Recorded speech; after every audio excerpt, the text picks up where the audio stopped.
Hello, welcome to the Clown Blue podcast preview show for our game against Olympiacos this Thursday night. This podcast is sponsored by NordVPN. If you want the best discount code available, you can get the link in the description down below. John, you are in Greece using your VPN, hopefully?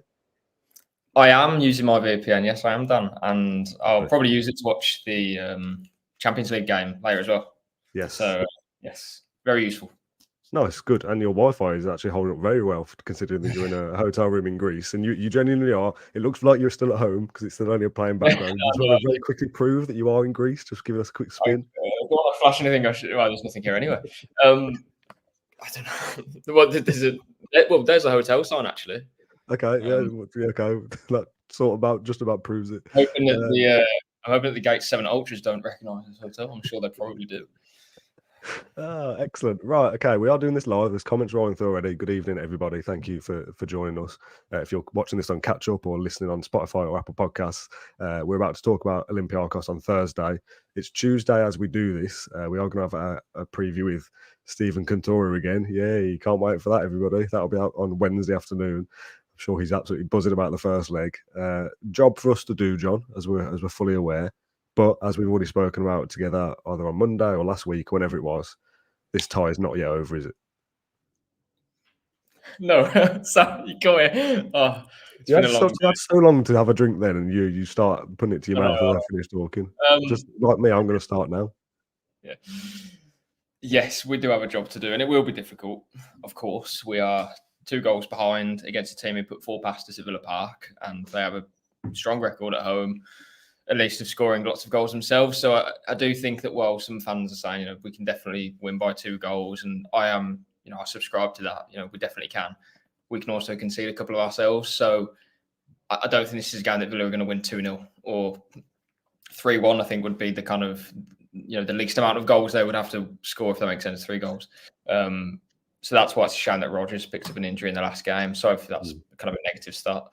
But they can do it, absolutely. It's a game where it might even help Villa, knowing that they have to win by 2 goals, rather than playing one way. They have to play on the front foot. They have to take the game to Olympiacos.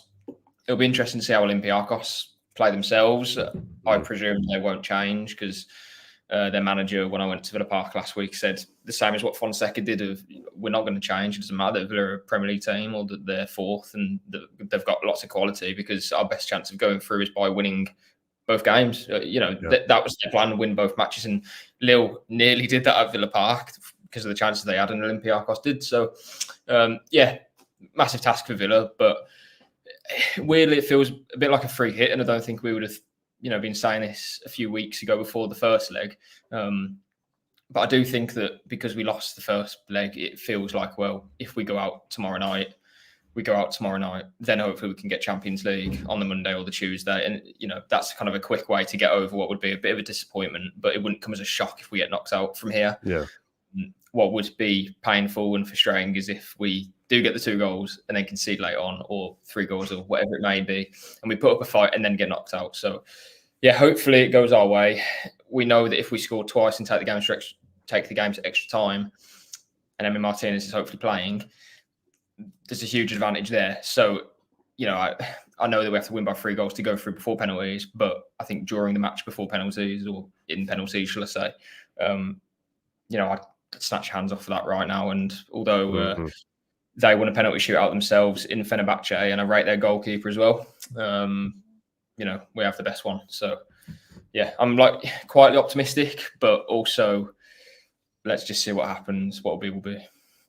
It is a strange dynamic, isn't it? And we said this after the first leg, that if we were going to Olympiacos having to hold on to a lead or a 1-goal advantage, and it's going to be a very feisty atmosphere, which I'm sure Stephen will tell us a little bit more about on the next podcast that we do about this game.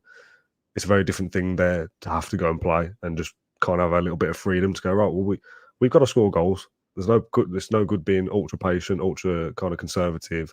We've got to score at least 2 goals and probably keep a clean sheet. Or if we win 2-0, that's enough. I don't think we will keep a clean sheet, so we're probably going to have to score 3 goals. So that gives us a different dynamic to work with, that we can go there and kind of play as freely as possible. And like you said, if we were to go out, no one's kind of going to be massively shocked. But I do want to see a bit of fight. I don't want to see us go out with a whimper. I don't want to see us play a rotated side for the sake of it and we lose 3-0. Like, I want us to at least give it a good go, and I expect Emery will do that. After what he said after the first leg, we're going to throw this game like people are possibly suggesting in favour of the Champions League push.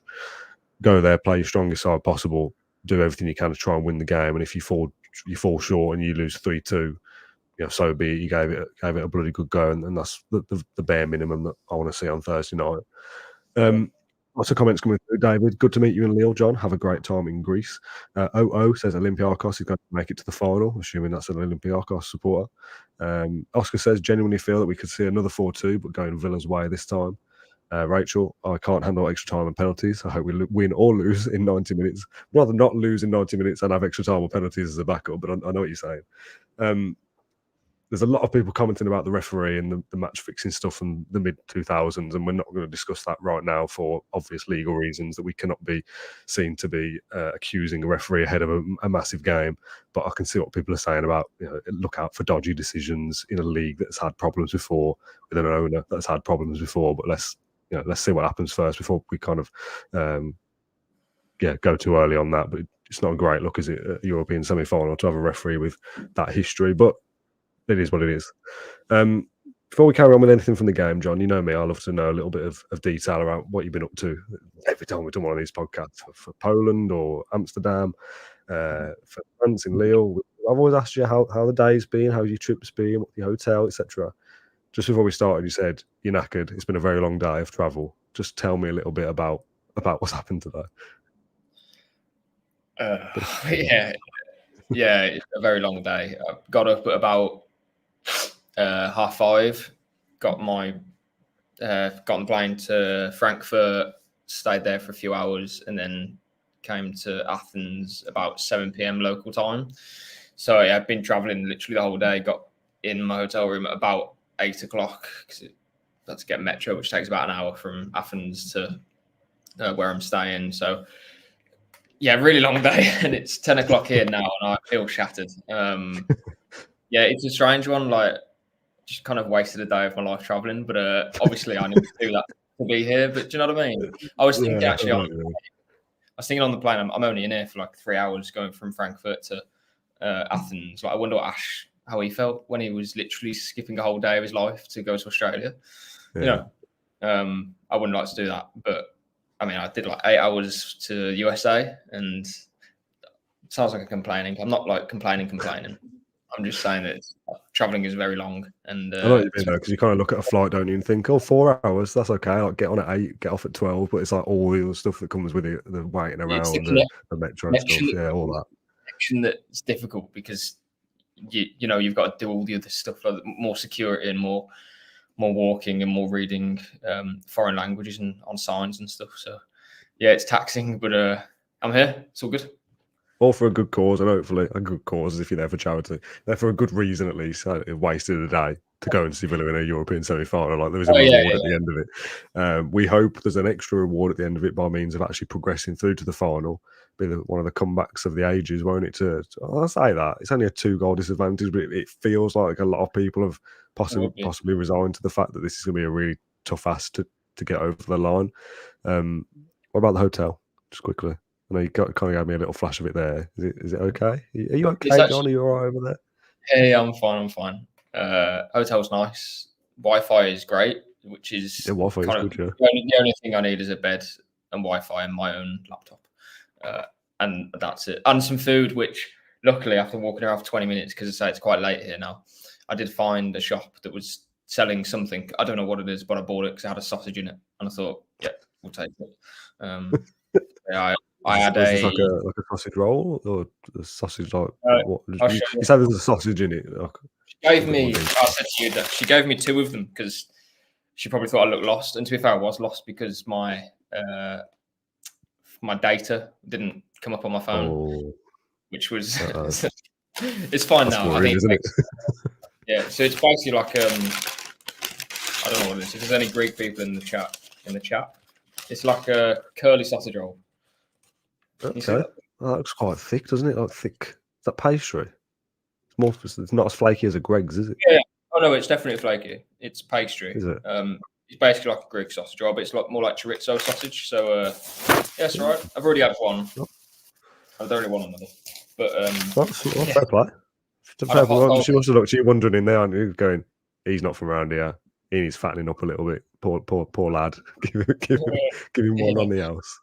yeah. I had a hot dog in Frankfurt, and then a sausage roll. So yeah, it's not been a good day for the food, but I know people are interested in this. I think you told me they're interested.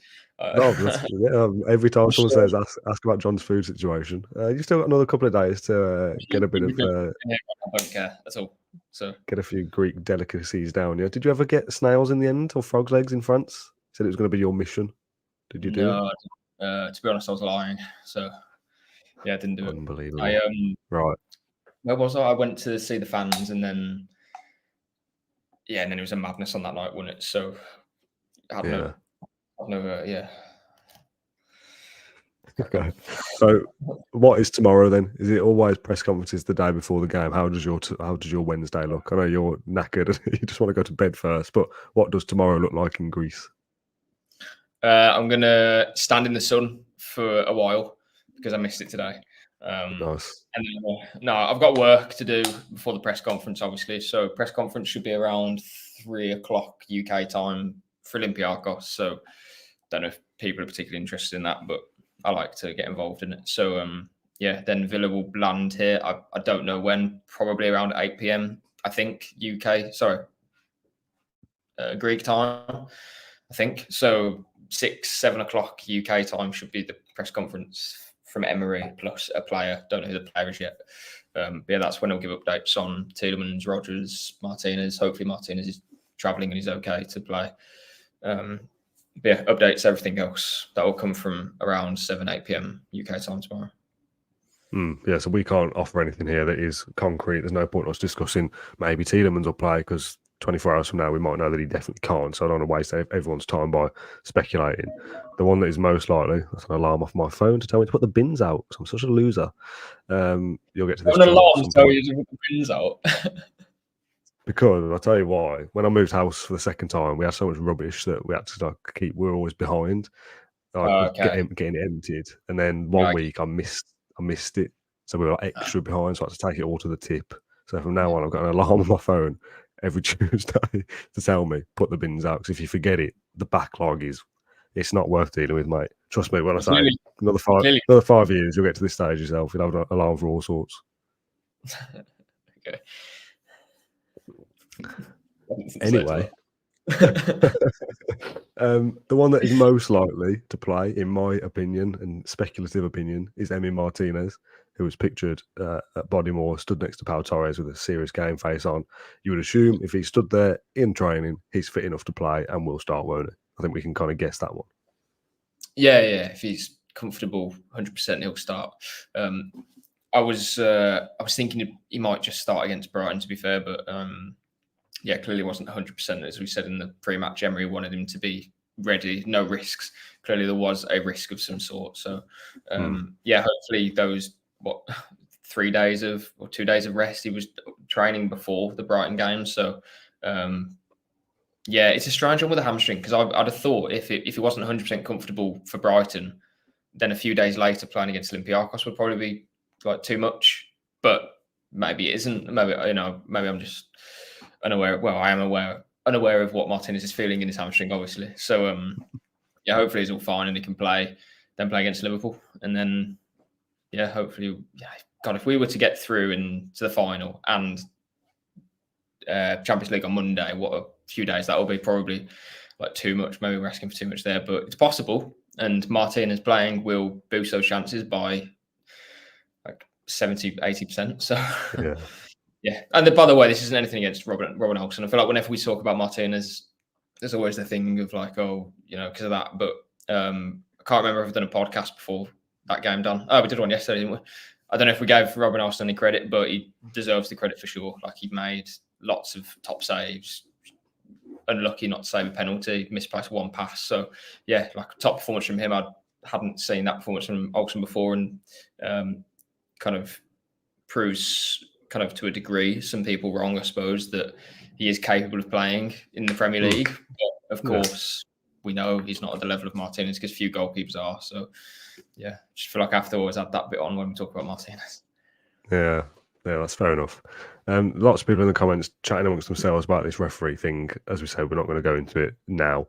But trust me, if anything goes badly weird on Thursday night, I'll be talking about it then.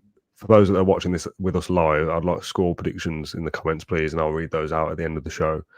John predicted 11 then. As we said, we can't be massively specific on Tielemans or Rodgers. I would guess no Rodgers, possibly Tielemans maybe in the squad. And Martinez to start would be my guesses of those three. What about the rest of it? What kind of lineup are you expecting to see on Thursday? Back four of Conser, Carlos, Torres, and Luca Dean. Martinez hopefully plays. If not, then Olsen plays. I presume Louise and McGinn continue as a double pivot. Watkins will play up front. And then it's a sticky situation what you do with the rest of the team, because you have three positions then to fill of, obviously Bailey plays in one of them, but where I don't know, because you're thinking, well, is Matty Cash going to play on the right like he did against Brighton? Diaby, does he support Watkins? If it's not that, then it's what, John McGinn pushing forward, Cash playing on the bench or at right back, and then Tim coming into midfield. This is based off Tielemans not starting, obviously, and yeah, I don't think he'll be ready to start Tielemans. I don't know. Well, we could really do with him, couldn't we? That'd be a massive boost if Tielemans was fit to start. Yeah. We've had one injury too many now. Of course we have, but in the position of that left side, like McGinn can't play there because we need him in the double pivot. Rodgers is injured and Tielemans is injured, and the thought of putting Bailey over there doesn't sit right with me because Diaby isn't, hitting it off in every game. Hit it off, to be fair, in the first leg. He got a goal and assist, but he combined well with Bailey on the right. So that left side is a problem. What do we do there? Zaniolo, maybe, if he's fit and comfortable. I don't know if he is. I mean, obviously he missed the Brighton game because he felt something again in the morning of that Sunday. So, yeah, that's a real shame because it disrupts the balance of the other positions. I think possibly Cash just comes in and plays on the right and we play the team that ended that Brighton game, or, when Rodgers came off that team. So, yeah, that's, not fully confident with it really, because we know what a team we do have or could have, but take away a few players and it really changes the dynamic. Jay Collette says Bailey will be rested. I don't know who for. I don't think that's possible. Daniel says if we can't play Yuri, then I'd play Tim in the pivot and Super John McGinn at 10. And Cannon suggests something that I was going to say. Rather than Cash on the right-hand side, Moreno on the left. Yeah. It's not happened before, has it? I don't think from the start. I think Moreno and Dean have definitely played together on the same side, but Cash coming in for the right-hand side has happened a couple of times, but Moreno maybe? I think it would have been an option actually to play Moreno against Brighton. I think that was the time to do it, but maybe. We have to win this game 2-0, 3-1, 4-1, 4-2. We're going to have to score at least twice, 3 times, maybe 4. I literally just said that. I think I would go with Tim in the double pivot and play McGinn higher. Yeah, I would. I don't you think? I know, but when we spoke on Monday about Emery not trusting him and not giving him time when there's no options left, it's now showing me in a semi-final. I know, but I see. I don't know how to put it, but I want Bailey on the right and I want him to combine with Diaby because that's the balance we need to score goals. If you take that away, I feel like it all just kind of falls down a bit. And you've got Cash on the right, which is fine, but obviously quite limited in that position to get into the ball and crossing the ball. It's pretty predictable. Bailey's on the left. You know what he's going to do because he can't shoot with his right. That I just think play Tim, trust him for a game. He's capable of playing. He's played well previously. Keep Bailey on the right, John McGinn on the left. At least your attack then is strong. That's something to fear. If Tim has a good game, then sound. We're all good. But obviously, yeah. What if and Tim I think buckles under the pressure as a youngster and the midfield looks weak? Give him the and we score 3 goals, but we concede 3. Well, we can change, but I can't see us scoring 3 goals with Cash on the right and Bailey on the left, and then Diaby supporting Watkins. I can't see that happening well. Just don't see it. Like against Brighton, our XG was like 0.02 or something. It's been for near enough 7 or 8 years. Like that's obviously dreadful. So yeah, I think you need to focus on the attack more than anything, because this is the game that we have to score goals in. Yeah, I know what you're saying. We might have a bit of luck going down the other end. It might have to be one of those games, but we need to score goals. That's a simple fact. If we're weak in attack and we're blunt, we ain't going through. Yuri Tielemans being fit to start would be a huge bonus. It really, really would. A couple of comments here, things that I will hold my hands up and say I don't think will happen, but let's just talk about them as we've got the live comments here. Chris says, I'd chuck Kellyman in, supporting Watkins, Diaby on the left, Bailey on the right. Again, same kind of school of thought for me, for Kellyman not to be involved ever and now start in a semi-final. Just on that, Kellyman, I agree, I don't think he's ready yet. Clearly a very promising talent, but Tim has played 50, 60 games in professional football, maybe not that much, maybe 50. He's played a championship season. Yeah. I know it's not the same, but he's not completely inexperienced to the point where, you bring it in I get it. I don't think Emery's going to play him, but I'm just saying, I think I would for the balance of the team. The rest makes sense. Hopefully it's a good game. That's how I would view it. The other one was PJJ, who says, do you guys think Pau Torres could play in the pivot? Not saying it's going to happen, just curious to what you think. I think we were asked this a few weeks ago, weren't we? Just because of his passing ability, and obviously he's a good defender. Could he just sit there and not be as further forward as a pivot, but even just sit slightly further forward than the other centre halves? Not for me. It's a back three then, isn't it? Completely different position. Pau's fantastic at what he does, because it's very different playing in midfield. You might have three people, one in front, one behind, one on the side. If Pau's got the ball on the halfway line, he's got one person in front of him who may or may not be pressing him. So he has like a full vision of, it's completely different, in my opinion. If he wants to play there, I'm sure he'd do an okay job, but not something I'd risk tomorrow, I don't think. The comment here, and this is the end of the segment, from Mark, who says, to be fair, lads, trying to pick a team to win this and create enough chances is like picking the lottery numbers. We just need a heroic team performance, and that is what we need. Whoever plays, they've got to play probably their best game of the season to overcome this, just because it's away, and we're about to hear stuff from Stephen about what it's going to be like over there on the next podcast that we do. I was going to ask him in the last preview, but it felt premature to say, well, what's the atmosphere going to be like next week before the first leg? The atmosphere now, knowing that they've got the lead, could be the first time they've sold out or whatever. I don't actually know, but you know what I mean? It could be their biggest game of the season. That could be really, really difficult for us. That if we play 10 out of 10 and score 3, we might concede 1 or 2 and it's not enough. Yeah, the atmosphere won't stop all game. Like, there's no situation where that crowd will go quiet tomorrow. There isn't. Yeah. When Villa have the ball, it'll be loud whistles and it'll be horrible. The game plan has to be spot on, because they won't be able to talk to each other on the pitch. Emery won't be able to communicate. It's, the communication before the match is going to have to be key. And this is why it's so frustrating that we're going to have to probably play players out of position, or players that aren't, kind of first 11 maybe, in what is one of the most important games of the season now, because they don't know the position as well, or they haven't combined in certain positions or areas of the pitch with their teammates. All of those little things. And this is what happened at Legia. We played a couple of players who basically haven't played this season, and they were just caught out because they're like a deer in the headlight situation of what's going on. Like, everything's just too fast for us and we can't settle. I know it sounds weird, but because of the noise, because of the atmosphere, because of the situation we were in, we were just caught cold. And hopefully that won't happen tomorrow, because it's a different feeling to the game. Yeah. We're not going there not knowing what's going to happen. We are fully aware of what's going to happen, but on the pitch, we're going to have to prove it, if that makes sense. And we're going to have to score goals, play with freedom, which might help. But it's one of those games, as you say, everyone's going to have to play their best game, and we are probably going to have to kind of rely on a bit of luck maybe at some place as well, because, as I say, this team will make chances. They might make enough chances to probably warrant 2, maybe even 3 goals. I don't know, but Villa have to concede none, or maybe just concede 1, because I don't think we'll score more than 3, as I say, with the attack that we're putting out. So yeah, massive task. A lot is against us, but as I say, we've lost the first leg.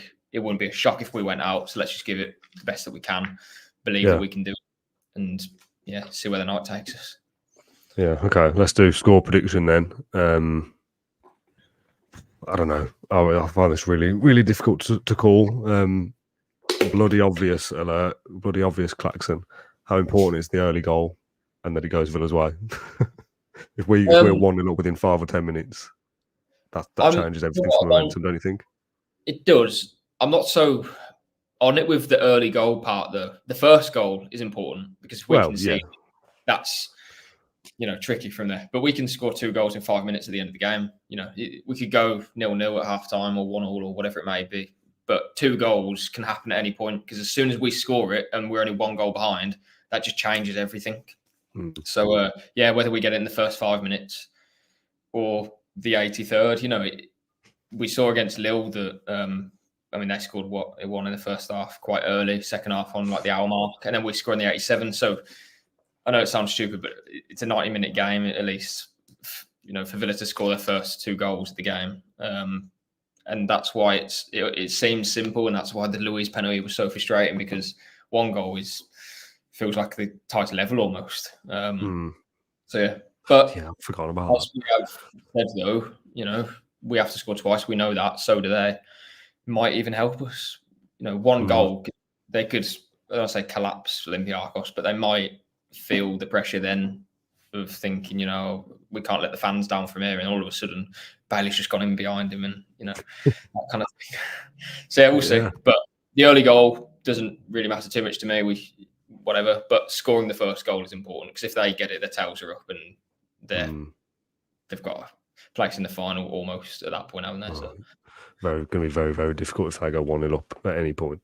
Yeah. Right, let's read some of these score predictions then. A lot of them were earlier on. We've got a 1-1 from Nick, which obviously would not be enough. Chris Newman says 5-1 Villa, Watkins hat-trick, Louise and Bailey. Love that. Jay Collette 0-3, Duran twice. Love that. And Watkins, Jason O'Brien 4-1. Where were the rest? Bear with me just a second. Talk amongst yourselves. 3-0 says Stephen, no need for penalties. 3-1 says LG, Villa win on penalties. 2-0 penalty win is the dream for me. TBYW. David Stars, I'm going 3-1 and an extra time winner from Ollie. Now, all the stuff that we've talked about Villa only need 2 goals and they need to win 3-1 or 2-0, that's just to get it to extra time, is how we've been saying it all the way through. So neither of us are probably about to predict a win in 90 minutes. If you're going to stick your neck out now, and it means nothing apart from personal pride, what is going to happen Thursday night? I think 3-1 is probably the most. That's the scoreline that's in my head of if Villa are going to do it. That's probably the most likely scoreline because they've got goals in them, so they'll make chances. Yeah, 3-1 I'd say, and then going into extra time and penalties, I think we'd be actually the team that would. Well, we've won the 90 minutes 3-1 if that was the case, but we would have the momentum and we'd have the feeling of we've been here before. We've done it against Lille, and again, I know Olympiacos against Fenerbahce, but I think that would carry us in a really good way. And I'd take penalties right now. So yeah, I'll say 3-1. That's what you're going for, 3-1, and then the win on penalties, not an extra time winner. Yeah, no. Well, maybe depends what Duran does. A Duran goal in extra time is something that has to happen, but and it nearly did against. That was that would have been some moment. You know what I want to see, and this is kind of going to happen if we progress through the tie. Like we're going to be involved here in one of those comebacks that people will talk about, and it'll be all over Twitter and Sky Sports or whatever. That Villa have done it; they're through to the final, coming from behind. I want it to be one of those ones that you see. Another game that you've not been watching and you've seen it come through on your phone like a late goal notification. It's like Man United in the last minute, 99th minute goal or something. I want something like that to happen for us, for the drama of it. Whether it's in normal time or we get through to extra time and then Watkins scores on the 120 plus 5 or something like that. That's the level of drama I want to be involved in. Just why not? If we're going to do it, let's do it in some style. Well, I said during the game when was it Lille? Yeah, it must have been Lille. And I don't know what minute the game. I think we just scored and it was in extra time. And I said to you, I've been shaking for 40 minutes. I just be like beep. Like it's just that was panic. Like when we were losing, I was okay because it was like, well, it is what it is. But when we scored, it was like, oh my God, we've got something here. So that's when the anxiety and the stress just hits you. But if you were to win from that situation, then it makes it like more, makes it better, doesn't it? Yeah, more special. All the stuff that has come from the Olympiacos end, them celebrating on the pitch, the stuff with the owner, their fans kind of chopping up shirts with a knife. Did you see that on Twitter yesterday? Like, there's a lot of kind of like, we were already in the final attitude from Olympiacos. That's another little kind of twist in the tail to kind of overdo that, isn't it? Maybe, but again, like it's one fan chopping up a Villa shirt, and I saw someone said I think a lot of Villa fans chopped up that shirt because it was the relegation shirt. I know, yeah. But yeah, we would have celebrated well if we won the first leg 4-2 at their place. So I don't know. I'm all right. Yeah, definitely like pin it up in the dressing room, all that stuff, if you want, if that helps. But I'm not going to criticise Olympiacos about celebrating. You know, Villa are clearly the favourites, or were the favourites to win this competition. They scored 4 goals against us at Villa Park. That's like one of the best nights in the last 10 years. So yeah, no like criticism, to be fair. Okay, well, nice measured response, John. You've not took the bait of me winding up. Yeah, obviously that's like that's weird, isn't it? But that is also one fan out of how massive fan base and that. So I don't even look at that sort of thing. But the players celebrating, I understand that. Fair enough. Okay, right. Let's call it a day there, John. Get yourself to bed. Enjoy a nice night's sleep ahead of a busy couple of days. Thanks to everyone who watched along live on YouTube. We appreciate your input, comments as well. Very much appreciated. If you're watching this on catch up, scroll down to the comments and leave your score prediction. And if you're listening on Apple Podcasts or Spotify, follow the feed, leave 5 stars, all those kind of things. Very, very helpful in growing the podcast to be even bigger and better heading into next season. Thanks everyone for watching. Thank you, John. And we'll see you all tomorrow. Bye-bye.